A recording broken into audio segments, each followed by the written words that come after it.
आप सभी का Gurukul coaching centre Hindi special में हार्दिक स्वागत एवं अभिनंदन है।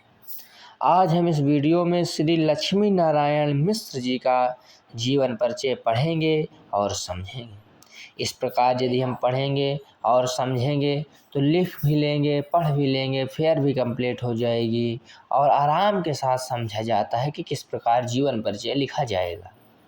लक्ष्मी नारायण मिश्र जी का जन्म सन 1903 में उत्तर प्रदेश के आजमगढ़ जिले के बस्ती नामक ग्राम में हुआ था। वे हिंदी के प्रसिद्ध नाटककार थे। हिंदी के एकांकीकारों में उनका विशेष स्थान है। उन्होंने प्रचुर मात्रा में गद्य तथा पद्य दोनों में ही साहित्य सृजन किया है। पंडित लक्ष्मी नारायण मिश्र के पिताजी का नाम पंडित कमला प्रसाद मिश्र था और माताजी का नाम सहोदरा देवी था। इस प्रकार माता पिता हो गए। वे एक उच्च कुलीन व्यक्ति माने जाते थे। उच्च कुलीन माने उच्च कुल के, उच्च विचारधारा के, अच्छे व्यक्ति, सामाजिक शुभ चिंतक, इस प्रकार उच्च कुलीन। ये 18 वर्ष में ही साहित्य सृजन की ओर उन्मुख हो गए। साहित्य सृजन माने साहित्य रचना की ओर उन्मुख हो गए, अर्थात उन्मुख माने उधर ही मन बना लिए।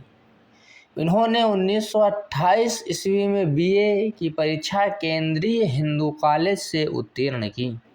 उत्तीर्ण माने पास की। नाटककार पंडित लक्ष्मी नारायण मिश्र जी की शक्ति उनकी मौलिक विचारधारा है।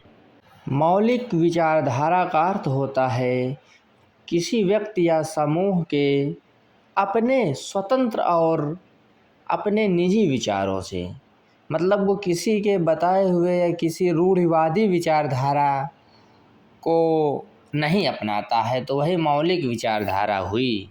इन्होंने साहित्य सृजन में अमूल्य योगदान दिया। राष्ट्रीयता की भावना इनमें कूट कूट कर भरी थी तथा ये अपने भारतीय सभ्यता और संस्कारों के प्रति पूर्णतः समर्पित थे। इनका निधन 19 अगस्त 1987 ईस्वी को हुआ था।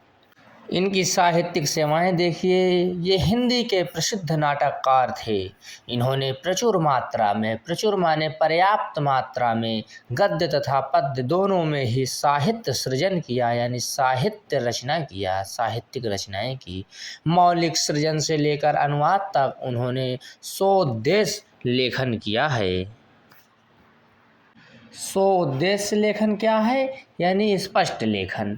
इसका अर्थ होता है किसी विशिष्ट यानी विशेष लक्ष्य, उद्देश्य या पाठक को ध्यान में रखकर की गई व्यवस्थित अभिव्यक्ति से है किया है। इस प्रकार साहित्यिक सेवाएं हो गई। भाषा शैली देखिए मिश्र जी की, तो मिश्रा जी के नाटकों में भाषा स्वाभाविक और विषय के अनुकूल है, जिसमें संस्कृत के तत्सम शब्दों के साथ साथ उर्दू और प्रचलित आम बोलचाल के शब्दों का भी प्रयोग मिलता है। उन्होंने अपनी रचनाओं में खड़ी बोली हिंदी का प्रयोग किया है और गद्य तथा पद्य दोनों में प्रचुर मात्रा में साहित्य सृजन किया है।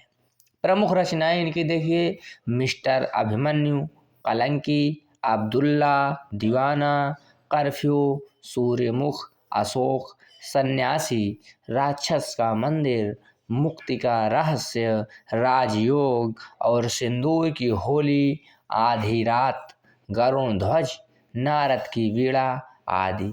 इस प्रकार इनकी प्रमुख रचनाएं हो गई और इनका जीवन परिचय संपूर्ण हुआ। तो इस प्रकार प्रश्नों में पूछे जाते हैं कि जीवन परिचय के साथ साथ प्रमुख रचनाएं लिखिए या साहित्यिक सेवाएं लिखिए या भाषा शैली का उल्लेख कीजिए, तो आप यहाँ से पढ़कर लिख सकते हैं, याद कर सकते हैं। इस प्रकार की हम कक्षा 9 से 12 तक स्पेशल रूप में और इसके अन्यत्र भी हम कवियों और लेखकों के जीवन परिचय से संबंधित वीडियो को बनाते रहते हैं।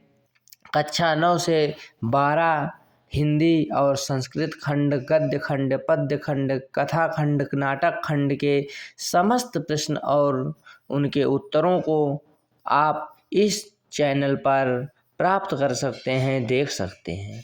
इसीलिए आप सब्सक्राइब कर लीजिए अपने channel Gurukul coaching centre HS अर्थात हिंदी स्पेशल को। आप सभी का वीडियो देखने के लिए बहुत बहुत धन्यवाद।